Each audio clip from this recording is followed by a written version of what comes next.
on CoreWorks. We're a software company that builds solutions for organizations managing large capital projects. Using our software, companies improve project execution by supplying their teams with the tools needed to manage project information, exchange data, and collaborate. We've done a lot of projects worldwide, worked with some of the large organizations around the world, both with owner-operators and engineering companies. And we really have a good mix of experience in the oil and gas, power, and mining industries.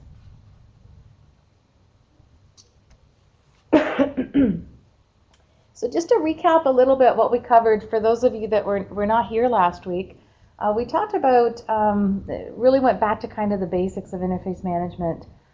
We talked about the challenges that are facing capital projects in today's world. The fact that these projects are growing in size and complexity. We took a look at a list of project characteristics that are really driving the need for interface management. So what about these large, complex projects is it that's really driving the need for interface management? We had a fun look at some of the common tools and methods that are being used today, and talked about the pros and cons. So what's working, what's not working. Took a look at the project life cycle and talked about where it makes the most sense to implement interface management, and how you use interface management through the various phases of your project.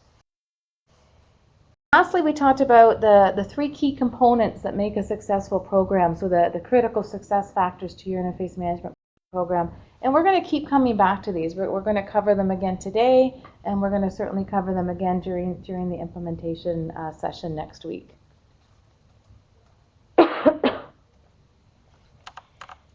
So I wanted to start off by talking a little bit about interface management, just to make sure we're all on the same page. Interface management has really emerged as a project discipline in the past 10 years or so, with the rise of mega projects. So as capital projects grow in scope and complexity, there's been an increasing demand to control the costs of interface-related issues. Projects are multi-year and multi-billion-dollar in cost, and this significantly increases the need to implement discipline and procedures. Larger projects are going to mean larger risk. Larger projects also mean a larger amount of interfaces to manage. Projects typically consist of multiple scope packages, which have been awarded to multiple contractors, and more often than not involves an international an international strategy with contractors worldwide.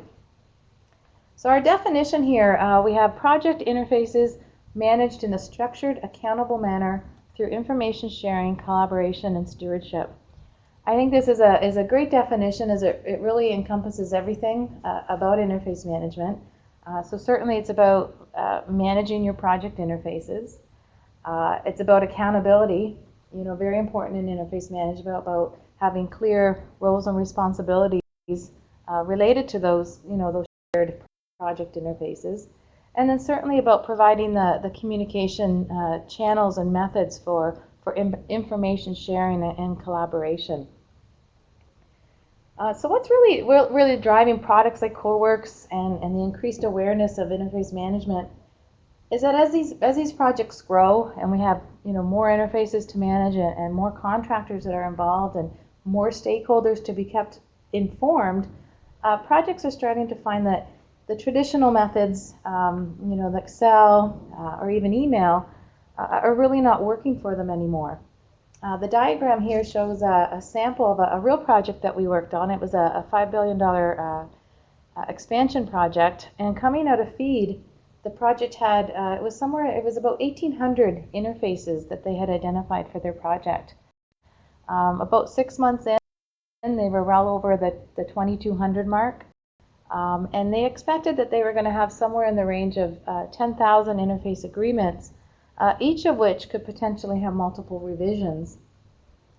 But the number that's really caught my eye was the 100,000 task-related transactions. So this goes to the back and forth, the communication and collaboration that's occurring when contractors are sharing information and collaborating about a project interface. So for, you had 100,000 task-related transactions tied to those 10,000 agreements, which were in turn tied to the 2,200 interfaces they were managing. So you can imagine, in trying to manage a project of that size with that many interfaces and communication transactions occurring, it would be very difficult to do that through Excel and email.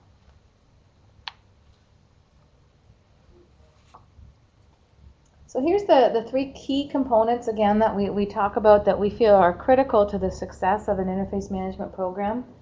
We have the business process, which defines your guidelines and rules and procedures for managing project interfaces.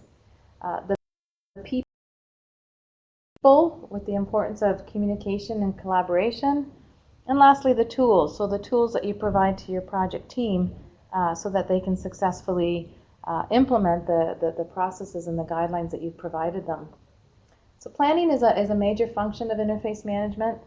And for this to be successful, it really requires the development of the interface management master plan. The master plan describes the rules and guidelines that will be used by the project to manage interfaces, as well as identifying the roles and responsibilities of the key stakeholders. Master plans have been developed based on lessons learned from previous projects, through experienced interface managers and project managers, and certainly through the help and assistance of industry consultants. So our focus today is we're going to talk quite a bit about the development of the master plan, and we can't really talk about the master plan without talking a little bit about compliance and governance. So compliance is conforming to a rule such as a specification, a policy standard, or a law. With interface management, it's about ensuring that all of your contractors are following the same rules with regards to how project interfaces will be managed, how progress will be measured, and how they are expected to communicate and collaborate. When thinking about compliance, projects have to take into consideration regulatory compliance, where they have to comply with the laws and the regulations of the countries that they're operating in. There's also environmental and safety regulations that have to be followed when designing and constructing many project interfaces. And these too can vary depending on the country. So the development of the master plan is how you're going to establish your governance model. Again, this document describes the procedures that have to exist for a successful project. So compliance is achieved in part through the use of the master plan. It will improve consistency in the execution of your work processes and communication. It'll ensure that you get accurate measurement of progress and that your frontline managers are really equipped with the information they need to manage conflict and make better decisions. Compliance is more difficult when interface management procedures are not included in the contract. And we here at CoalWorks, we worked with kind of a mix of both organizations. We've seen some where, very early on that planning has been done up front and the interface management procedures are part of the contract. And this is really great because it ensures, early on in the process that everyone's aware of their obligations and compliance requirements. So projects pay a very high price for non-conformance, with the cost, in the thousands, if not millions, when rework in design and rework in construction become necessary. So I wanted to talk about a little bit more about interface management planning, and I had a little fun with it and describing it as a 12-step program. And then with any 12-step program, the first step is really to recognize that you have an interface management problem, and to realize that traditional methods are not going to work any longer, and to think about does your project need interface management. And if you go back to the first session that we held last week, we talked about some of those characteristics that can help you decide whether or not you need an interface management program. So taking a look at some of those characteristics and comparing it to your project is a good start. The next step is you want to define your objectives. So, what are your goals for your interface management program? Certainly you're trying to implement best practices. deliver higher returns from your projects by being able to manage and control the costs and schedule delays. So you need to clearly define your goals and objectives for your interface management program. Next, I want to acknowledge that there are other tools that can help you solve the problem. Some people get compliant or sorry, the word is complacent with the existing tools that they're using. Possibly it's Excel, and I don't need a different tool. The tool I'm using is just fine. But there are other tools on the market today. There are other ways of solving the problem. So these tools are available, but you also need to recognize that no single tool, no matter how great and how feature rich, is really going to solve the problem on its own. You need to also have the right people in place, and the process is defined as well.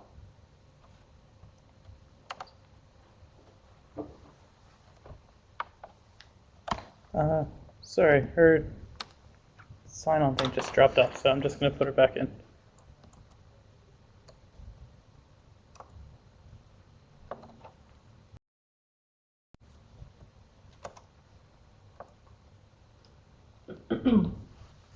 Sorry about that. Yeah, I apologize for that. I somehow lost my my internet connection here. All right, so we'll carry on. Step number 4 is about evaluating your existing methods. So what are you using today on your projects? Take a deep look at that. What's working, what's not working. The next step is to evaluate alternatives. So based on your goals and objectives and what's available and what's needed for your project, what's out there on the market today can help solve your problems. Are you looking for a commercial offering? Or maybe possibly it's Excel.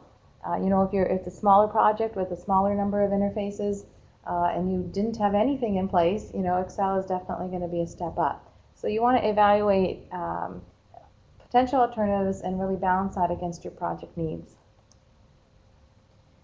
Raising awareness and getting commitment is going to be key. So you've done all the hard upfront work. You've got your, you've defined your objectives. You've done your analysis. You know what it is that you're looking for. But now it's very important that you raise awareness of the need for interface management and get commitment and buy-in from the project management team. Really, define what the risk of not implementing an interface management solution is and how your proposed solution is going to help mitigate that risk. Another very important step is to identify all your stakeholders. And when we talk about stakeholders, we're talking about not only those that are directly involved in the day-to-day activity of your interface management program, but we're also talking about others who are indirectly involved, but also play a role, and it's very important that they're kept informed and aware. For example, your operations team, or possibly the commissioning group, maybe your risk manager. So there's other stakeholders to take into consideration and make sure that you've identified and have that included in your communication plan. You also want to make sure that you identify your project interfaces. This is typically a feed deliverable and is certainly an engineering activity, but the identification of interfaces and interface boundaries is a key component to your master plan. So somewhere along the lines, you have to have an activity in place for identification of interfaces and understand whether or not these interfaces will be described and accounted for on drawings and P&IDs, or if they'll just be a part of the interface management plan. And then you need to document it. So this is where you have the creation of the interface management plan itself. And certainly steps number 7 and 8 will be a part of this. And certainly the goals and objectives of your interface management program will be a part of it. And we're going to spend a bit of time today discussing what the components of a good master plan are. Now, step number 10 is communicating. Very important to interface management program. It's also very important to the success of your program that you communicate the master plan. It needs to be shared with all key stakeholders It needs to be understood and accepted by all your key stakeholders. Often I'll see the communication of the master plan is completed at the global kickoff meeting.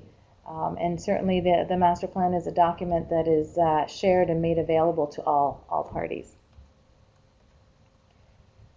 Then you're into the execution mode. So this is really implementation. It's something that we're going to talk about in more detail next week, but this is where you're going to start executing your plan. You'll start monitoring, tracking, and managing your project interfaces with communication and collaboration occurring among your prime stakeholders. And then the final step that I included here is really to learn from experience, learn from past projects. And it's really an ongoing process improvement. You want to continually improve on the program. There's nothing to say that your master plan can't be updated, new revisions submitted as you go. But you certainly want to be able to implement lessons learned, if not on your existing project, certainly on your next project.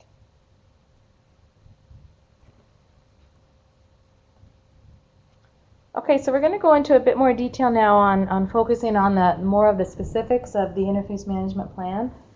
Really, the purpose of the plan is to provide a single set of clear and consistent rules for the entire project on how you're going to manage interfaces. We talked about it's going to describe the roles and the responsibilities and also identify your key stakeholders. It really basically describes the project's philosophy with regards to interface management and is the foundation to support your entire program. You should outline the and strategies for managing both internal and external interfaces. In some cases, some projects, there will only be management of external interfaces. You want to ensure that you provide a clear set of consistent rules on roles and responsibilities. And that's very important because, very often with poorly controlled interfaces or when conflicts do occur and potential problems, start, it's because it's been ambiguity around roles and responsibilities. People aren't clear on what their role is at a shared project interface. And the creation of the master plan during the FEED stage it is a good idea because early planning is always beneficial. But if it's created during the FEED stage, it can be a tool to provide contractors with additional information in preparing their bids. So it's great if you can to get the interface management procedures and documentation as part of the contract bid award. And the final point here is that really raise that awareness of the importance of interface management and make sure that your document is included with your baseline project documentation. Maybe it's included as in part of the project execution plan. So I wanted to talk a bit about who's responsible for the creation of the master plan. Certainly, I think it's a joint effort with many individuals involved and responsible. You'll have your interface manager. He's probably the key person here and who's ultimately responsible for the program and the creation of the plan. But he's not going to work on his own. He will certainly get the involvement of his project manager, possibly the scope managers who are working on the project, maybe project engineers, certainly the engineering manager. So there's a wide range of resources and individuals that you should take advantage of in the creation of the master plan. Getting involvement of these key individuals is very important because if you include them in the activity, if they're a part of the decision process, their acceptance of the program and therefore the success of your program will be greater. And then once you've got the plan in place, who's going to use it? So who's the intended audience? Probably the key stakeholder on the plan is the contractors. This is really their guidelines and procedures for interface management. If you're managing the project, certainly this is a tool that you'll want to have. The client or owner. So really anyone that's going to be directly involved in the management of project interfaces for your project. All right, so how do we get started? The first step is really to understand your goals and objectives. And this is really should be included in the master plan. So the second step is to start documenting it. So the first section of any good master plan will include the project's goals and objectives and the purpose of the document. Next, we'll often see the identification of project interfaces along with defining the interface boundaries. So very early on during FEED, you've got your scope definition created. As part of that, you're defining what the interfaces are and what the interface boundaries are between each of these scope packages. So these major interfaces that are expected at the boundaries between areas are highlighted. And also where there's a situation where you'll have scope packages who are not going to interface with one another. That's also important to put in there. So not only do I know that I'm responsible for interfacing with these 5 parties, I also know up front that I won't be interfacing with these other 5 parties. So not only identifying who you're interfacing with, but who you're not interfacing with can be beneficial as part of that program. The next sort of key section or component of your interface plan is going to document the interfacing parties and describe the roles of each of those parties and as well as the responsibilities. So your interfacing parties will include the client, or the client or the company, and it will describe, it'll describe the roles and responsibilities not only of the company or the client, but also of the various contractors that are involved in the project. The document will also describe the methods and tools to be used on the project, so how your contractors are expected to communicate, the tools that you're going to provide them. There's always an interface register involved. Where is that register? How do they access it? So all the methods and tools for managing the communication between the contracting parties are described, even down to the use of electronic forms. So if you're going to expect them to use this particular form in the creation and identification of new interfaces, that form can be included in the master plan. If you've got an interface query or interface agreement form that's being used for them to communicate with, that form too should be included in the master plan. Another benefit of the master plan and something that I see consistently is that providing consistent terminology is key. Key definitions should be defined in your master plan. Interface naming and numbering is a part of the master plan.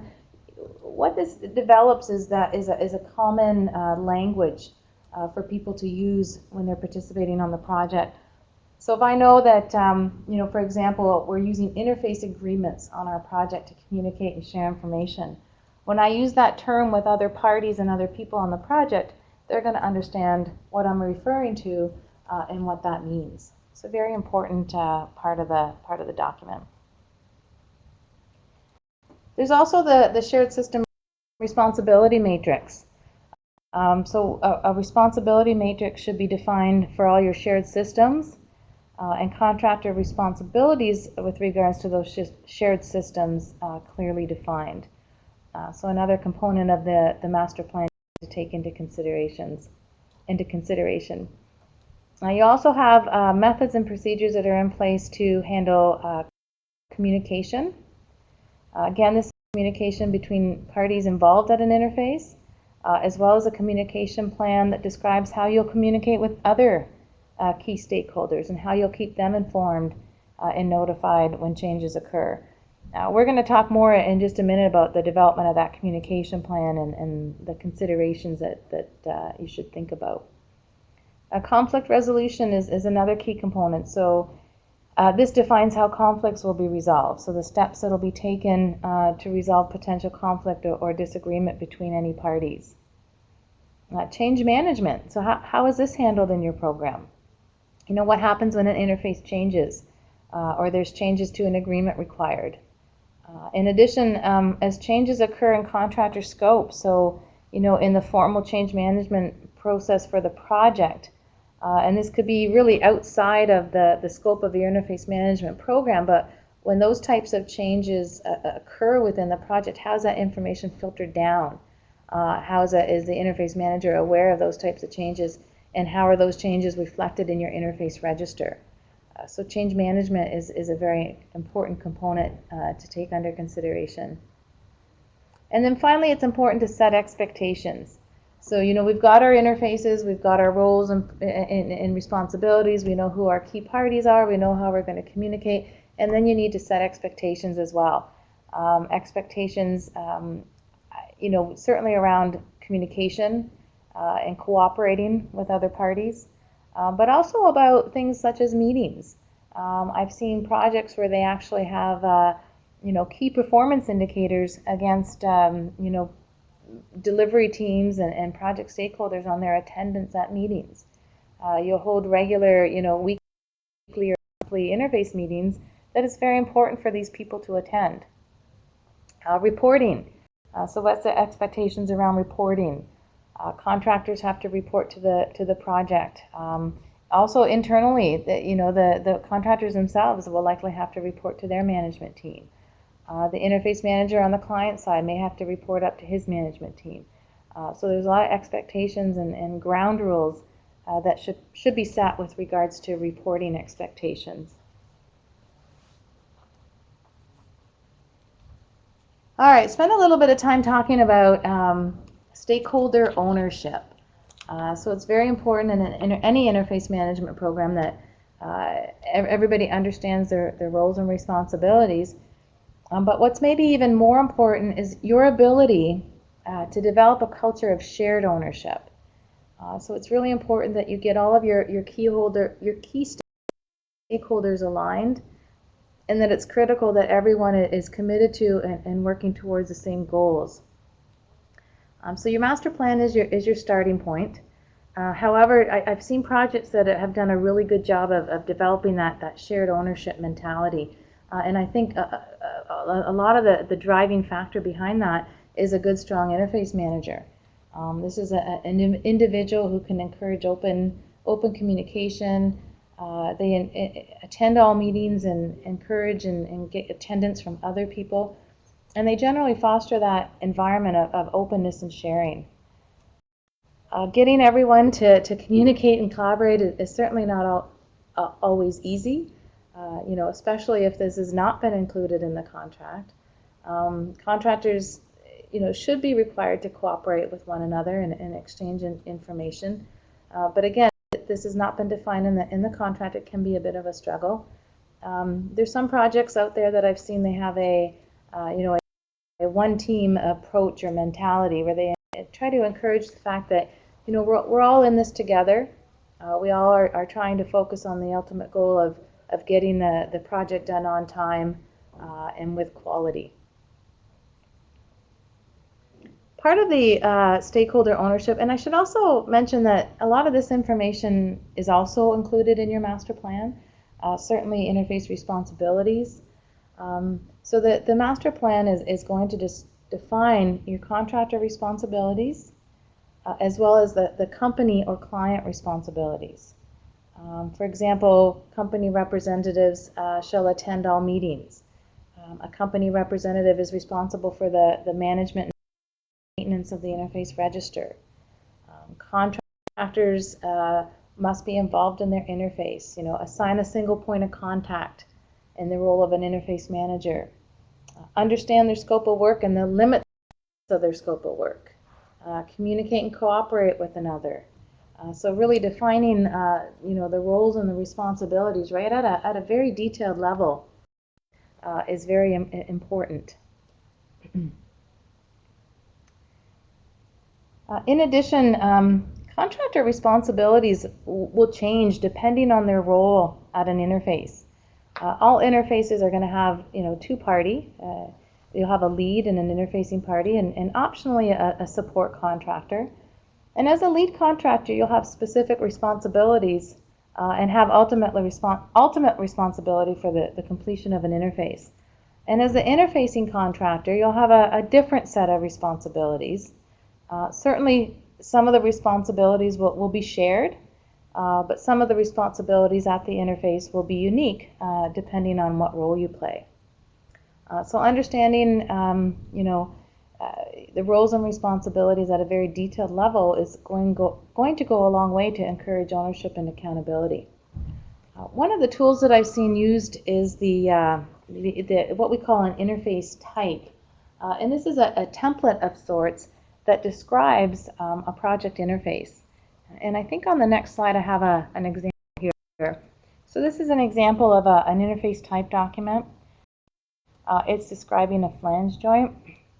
And hopefully you can see it okay there, but for this particular type of interface, we have a lead contractor and an interfacing contractor. So there was no support contractor in this particular document. But it breaks it down by phase of the project, giving each of the contractors a clear understanding of who's responsible for what and the types of activities that they're responsible for. This is, a great tool that helps, eliminate ambiguity around roles and responsibilities and help further gain that stakeholder ownership. These interface type documents are tied to your interface points and are really just another tool to help you provide clarity. Okay, I'm going to switch gears a little bit here, and we'll talk about capturing of information, how to understand how much is enough and how much is too much. If you're capturing too much information, you're going to run into a lot of problems. You're going to get grief from the people that are required to enter all this information, and you're also going to lose the important information in all the clutter. So it's really important to get a real good understanding up front of how much information you need to capture for your interfaces. And I feel that starting with understanding what your reporting requirements are and how your users will use the system will go a long way to help you understand what type of information you need to capture. Other things to take into consideration are your key performance indicators. So how are you going to measure success?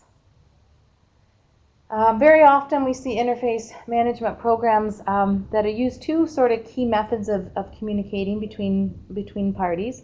One is the interface point form, and the other is the interface agreement. And they're very different documents and will capture very different data. For an interface point, for example, you need to understand what types of information do you need to capture for that physical interface. And what metadata will make sense for your project. So are you going to track your interfaces, by area system discipline? Is there other metadata that you need to capture? And again, you got to go back to understanding how users will use the system. Are they going to search for interfaces by system? Is that an important grouping of interface documents by system?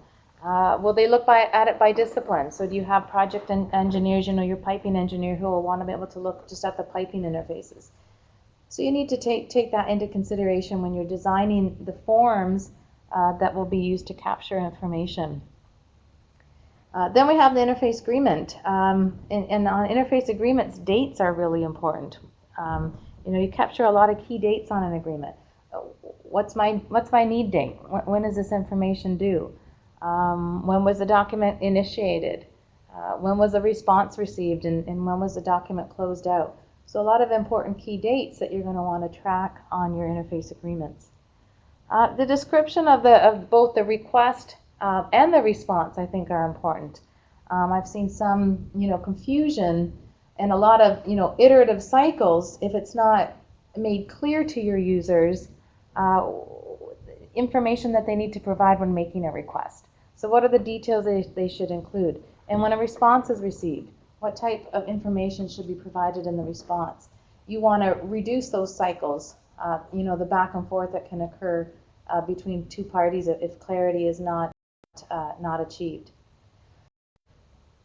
And you also want to be flexible with the ability to update information and make changes. So once a document is created, so an interface agreement is submitted to another contractor, changes made to that agreement. You know, what fields can be updated sort of informally, or what fields or data must be changed through a formal change request. All right, so there's those considerations to take into account as well. And just to, you know, have a little fun with it here, there's when you're designing a form, and it's not only about you know, what information you're capturing, but the look and feel of the form as well. Too much white space is not a good thing. Certainly clarity is important. If there's a field that has the potential to not being clear as to what you're looking for, maybe use the capability of a hover text where you can provide a more detailed description of what's required in that particular field. Ease of use. When you can, use pick lists. People like pick lists, right? There's less error prone.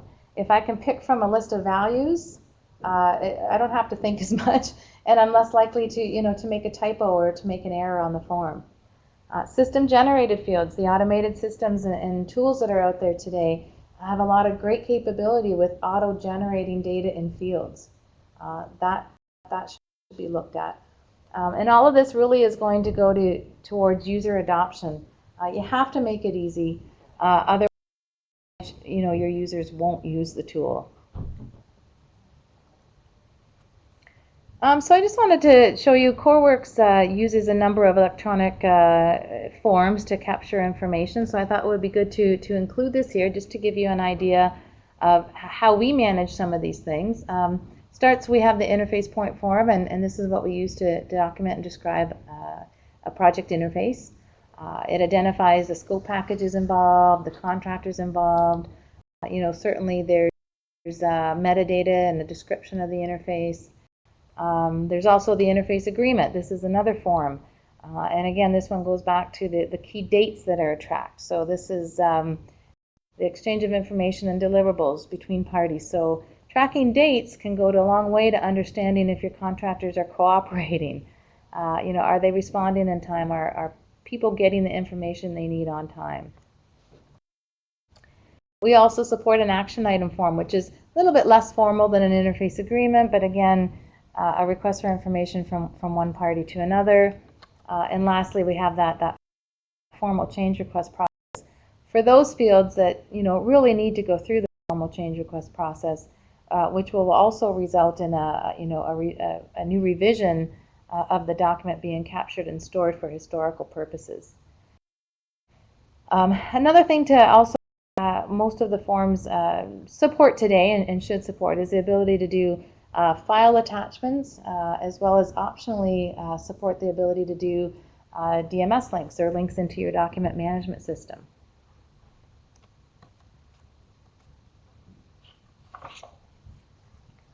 All right, so let's talk a little bit about distribution and notification. Proper communication is really going to be essential to avoiding misunderstandings related to project interface requirements, and keep people aware of changes and decisions that are made. Many projects have really experienced major problems due to poor communication. And in many of these instances, if all stakeholders have been kept informed and made aware of changes, the subsequent confusion, conflict, and added costs would have been avoided. So it's really about making sure you keep people informed, keep the communication flowing.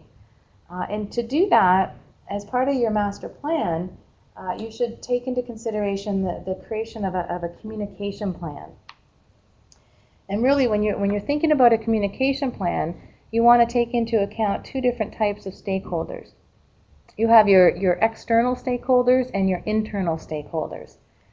The external stakeholders are those people who are not directly responsible or not directly involved in the day-to-day activity of your interface management program. Whereas the internal stakeholders, these are the people who are directly involved.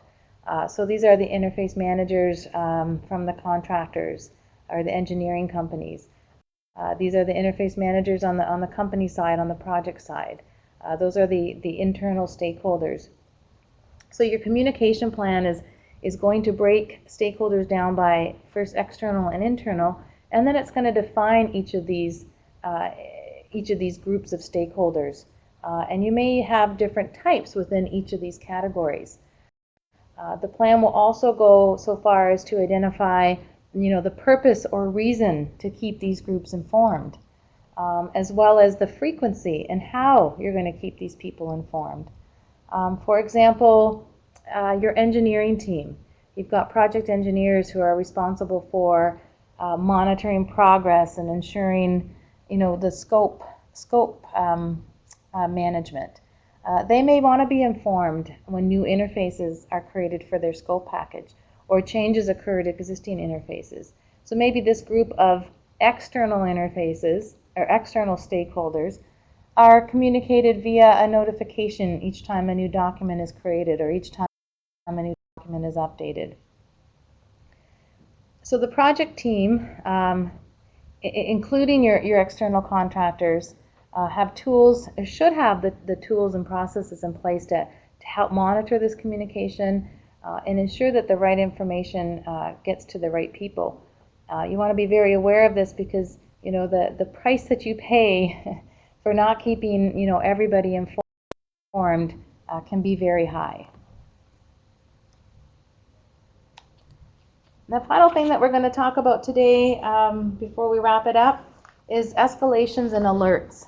So really it comes down to understanding who's delaying who. So poor management of interfaces definitely will result in deficiencies in your project schedule and increase the cost to your project. And if you multiply this by the number of scope packages that we're talking about with today's large projects, the potential for a huge schedule delay or an enormous cost is quite large. So you want those systems that can provide the visibility and transparency and really give interface managers the tools and the information they need to proactively respond to potential problems even before they happen, but certainly have the process and tools in place to be notified and alerted if an issue does occur and there is a problem in the system. So with different types of documents may come different types of alerts and escalation procedures that you implement. And again, all of this goes into your interface management plan. With interface agreements, there's typically three main events that would trigger a notification or possibly an escalation or an alert. One would be late acceptance of an agreement. So you've got an agreement created in the system. Contractor A has submitted it to contractor B, and contractor B doesn't respond.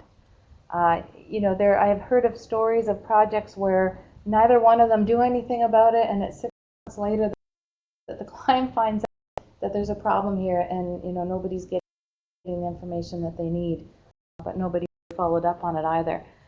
So there are systems in place where you can send an alert, and escalate the fact that an agreement has not been accepted.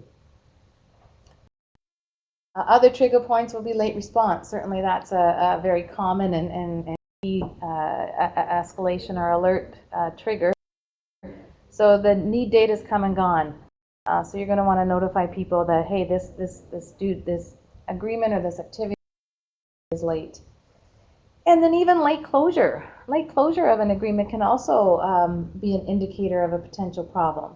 So the response has been received, and it has to be closed. The agreement itself has to be closed, which would then imply acceptance on behalf of the requesting party of the response. If the agreement is not closed, that could be an indicator of there's a potential problem here. Maybe the response was not satisfactory, and again, maybe you've got that situation where nobody's really doing anything to handle it. So you have to have an escalation plan.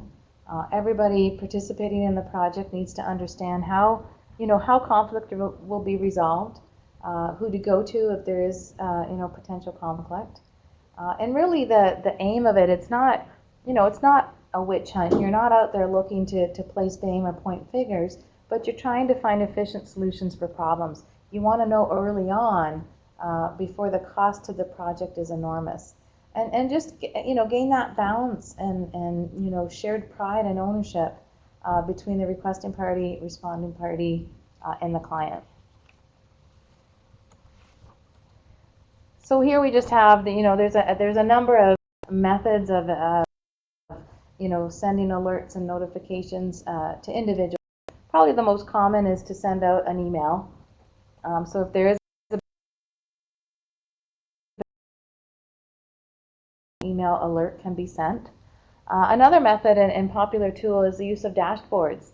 Management dashboards that can provide at a glance a look at the project, the progress of the project, and can notify the interface manager, project manager, if there's any problems or issues that they need to handle or resolve. So we covered a lot today. Really, we talked mostly about planning for interface management. There is a lot of upfront work that needs to be done, especially if you're in an organization or project that doesn't really have an interface management discipline. But definitely the benefits will be worth the effort. We talked a lot about the interface management plan and the key components or the key sort of sections and information that should be included in the plan. So really the success of your project is really going to depend on your master plan and depend on everybody being in alignment with it. So everybody's on board and they all understand what their roles and responsibilities are. And the final thing that I just wanted to sort of reiterate is the importance of the communication plan. A lot of projects, when they experience problems, it's due to poor communication. So information was not conveyed to the people that it needed to get to, and therefore certain decisions, can have a long-term ripple effect on the project, which can lead to, enormous cost and schedule delays. So you need to have a communication plan, and also take into account, alerts, notifications, as well as your escalation procedures. So that's all I had for today. I hope everybody found the session worthwhile. I'll open it up now, ask Ronak if we have any questions. And please, if you do have any questions, oops, not sure what happened there. We'll leave it on the slide. So if anybody has any questions, please let us know. All right, my machine's kind of got a mind of its own. All right, we'll go back to the Q&A slide again, and I'll open it up. Questions, Ronak? We've actually had a lot of great chatter taking place while you were presenting. Well, that's good. It's nice to see some of these side conversations taking place. I did have some questions submitted to me, so I'm just going to read those off, and I do see some more coming in. So from Curtis, he's asking, is there any future view of integrating interface management tools with BIM, so building information modeling? Yeah, that's a great question. And it's, I've been doing interface management with projects for about 4 years now. And I can see the progression of, from way back to simple Excel spreadsheets, and the demand for additional integration and enhancements and capabilities is just growing. Schedule integration is something that I've really been getting a lot of in the last year or so. Not so much, 4 years ago. And now integration with modeling, like 3D modeling tools, and that is actually something that we've been discussing with a number of clients. It's a really interesting concept. It's not something that I've seen done before, with any client or any customer, or for that matter, any tool. But yeah, we are looking at it. We are discussing it. I'd like to get your thoughts, maybe some more on how that approach. Is it, from an interface management application, have the ability to, with an interface point to drill into the 3D model, or is it from the 3D model that I'd want to drill into the interface management program? Is it a one-way or a two-way sort of communication? I would assume it's a two-way communication, and I can certainly see a lot of value in that. But again, I haven't seen any project actually implement that level of integration yet. I'm sure it will happen soon. Jason, I don't know if you realize I just opened up your mic, so if you do have anything to say back, feel free.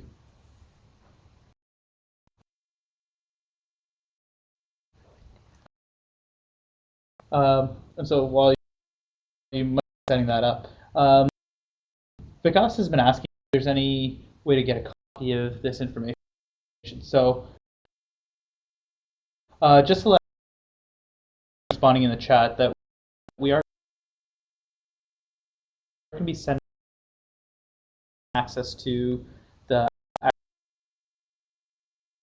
actual recorded of the presentation. It's going to take me a couple days, so bear with me, but a copy of it. I know Mark will make sure I do that. So we'll be as well. Now, I think Jason asked this as well. Are people using standardized interfaces? So whether it's mechanical, electrical, spatial, functional, temporal. Standardized descriptors. I wonder if that's not referring to the interface type document that we discussed, where for a specific type of interface, the project team and all the delivery teams are provided with a document that describes that type of interface, as well as the roles and responsibilities. Is that what you mean by interface descriptors? Hello, can you hear me? Yep, go ahead, Jason. Yeah, basically I had an issue initially with getting everybody to speak a common language in respect of interfaces. So I ended up deciding to pick some sort of specified descriptors then, so that everyone could think about them either in terms of mechanical properties or electrical properties or spatial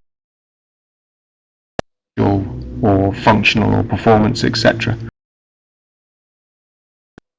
But I wasn't able to kind of find any international standard that kind of established interfaces to be considered in one particular way or other. So it was basically making it up on the hoof. So I was just wondering if other people had gone down that route at all. Yeah, I haven't actually seen it done to that level. I do know, and I'm not sure if this will help or not, but I'll send you off in this direction. If you're familiar with CII, the Construction Industry Institute, they are actually doing a research project right now, which is, I think, going to be completed early in the spring of next year, with its focus on interface management. And I know that they were looking at identifying key terms and terminology to provide that common sort of foundation and framework for all projects moving forward. So that just might be something to look into.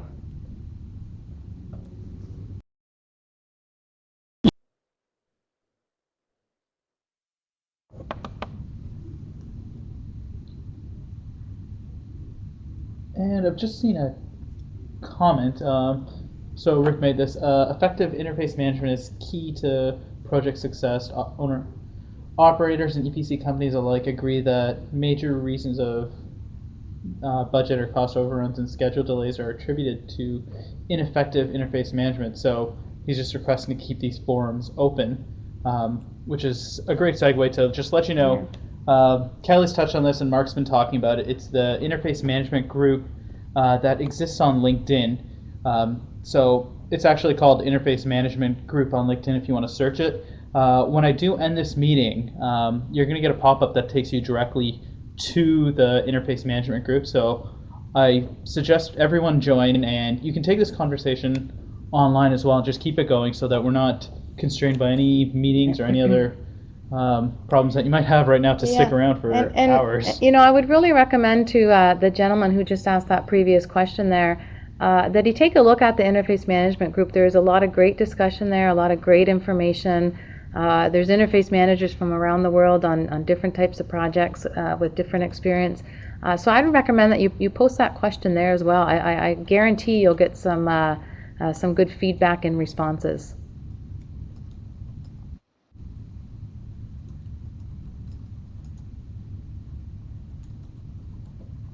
sorry, I was just typing out. If anybody has any questions that they want to ask, feel free to just say something on the message board, and I can open up your mics as well, just like I did earlier, so you can ask Kelly directly instead of typing everything out.